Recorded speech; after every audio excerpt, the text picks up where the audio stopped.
അതെ, ഇന്ന് നമ്മുടെ ബാനുവിൻ്റെയും കുഞ്ഞിയുടെയും ബാത്തിങ് ഡേയാ. അപ്പോൾ ഇന്ന് രണ്ടുപേരെയും കുളിപ്പിക്കാമെന്ന് വിചാരിച്ച് ഞാൻ വീട്ടിൽ നിന്ന ദിവസമായിരുന്നു. അപ്പോൾ രാവിലെ തന്നെ അവരെ വിളിച്ചിറക്കിയ ടൈമിൽ ഞാനങ്ങ് പല്ല് തേപ്പിച്ചു. ഈ ഷിറ്റ്സുവിന് പൊതുവേ പല്ലിനും കണ്ണിനും ഒക്കെ മെയിനായിട്ട് പ്രശ്നങ്ങളുണ്ടാകുന്നവരാണ്. അപ്പോൾ പല്ല് തേപ്പിക്കുന്നത് നല്ലതാണ്. അപ്പോൾ എല്ലാ ദിവസവും തേപ്പിക്കത്തില്ല, ഇങ്ങനെ കുളിപ്പിക്കുന്ന ഈ ഒരു ടൈമൊക്കെ ആകുമ്പോഴത്തേക്ക് പല്ല് തേപ്പിക്കും. അപ്പോൾ ഇന്നത്തെ ഈ ഒരു ബാത്തിങ് എന്ന് പറയുന്നത് ഒരു നീം ബാത്ത് എന്ന് പറയുമ്പോൾ നമ്മുടെ ആര്യവേപ്പില അരച്ച് ദേഹത്തൊക്കെ പുരട്ടി കുളിപ്പിക്കുന്ന ഒരു രീതിയാണ്. അപ്പോൾ ഗൂഗിളിലൊക്കെ ജസ്റ്റ് നോക്കിയപ്പം നല്ലതാണെന്ന് കണ്ടു. ഞാനിങ്ങനെ റീലിൽ ഇങ്ങനെ ജസ്റ്റ് കണ്ട് ട്രൈ ചെയ്യാൻ നോക്കിയതാണ്. അപ്പം എന്താ നീം പൊതുവേ നല്ല ഒരു സാധനം, ആൻറ്റി ബാക്ടീരിയൽ ആയതുകൊണ്ട് നമുക്ക് അങ്ങനെ അവരുടെ ദേഹത്ത് അപ്ലൈ ചെയ്യുന്നുണ്ട്, വേറെ പ്രശ്നവും കാര്യങ്ങളൊന്നുമില്ല.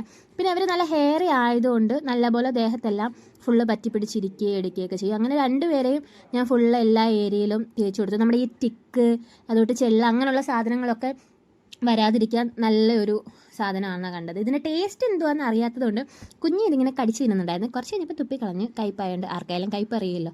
അത് കഴിഞ്ഞ് തേച്ചൊരു 15 മിനിറ്റ് നമ്മൾ അവരെ ഇങ്ങനെ നിർത്തിയിട്ടുണ്ടായിരുന്നു. ആ ഒരു ടൈമിൽ അവരുടെ നഖം വളർന്നിട്ടുണ്ടായതുകൊണ്ട് അതും ജസ്റ്റ് ഇങ്ങനെ വെട്ടി കൊടുത്തിട്ടുണ്ടായിരുന്നു. ഈ ഒരു ദിവസമൊക്കെ തന്നെയാണ് ഇത് വെട്ടുന്നത്, അല്ലാതെ ഗ്രൂമിങ് സെൻറ്ററിൽ കൊണ്ടുപോയി അപ്പോഴാണ് ചെയ്യിക്കുന്നത്.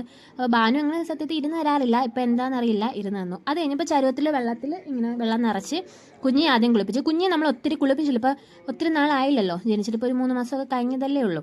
അപ്പം അത് കഴിഞ്ഞപ്പോഴത്തേക്ക് ബാലിന് പിന്നെ സ്ഥിരമാണല്ലോ, കുഞ്ഞി കുറച്ച് നേരം കുളിപ്പിച്ചുള്ളൂ, അവൾക്ക് തണുപ്പൊന്നും അങ്ങനെ പറ്റുന്നില്ലായിരുന്നു. അത് കഴിഞ്ഞ് തോർത്തിയെടുത്തു. ബാനു പിന്നെ ഇങ്ങനെ അടുത്ത ഊഴത്തിന് വേണ്ടിയിട്ട് റെഡി ആയിട്ട് ഇങ്ങനെ ഇരിപ്പുണ്ടായിരുന്നു. ആ ഒരു ടൈമിൽ ഞാൻ അവളുടെ ആ ഒരു ബോഡിയിലുള്ള ജടയും കാര്യങ്ങളും ഒക്കെ എടുത്തു കളഞ്ഞിട്ടുണ്ടായിരുന്നു.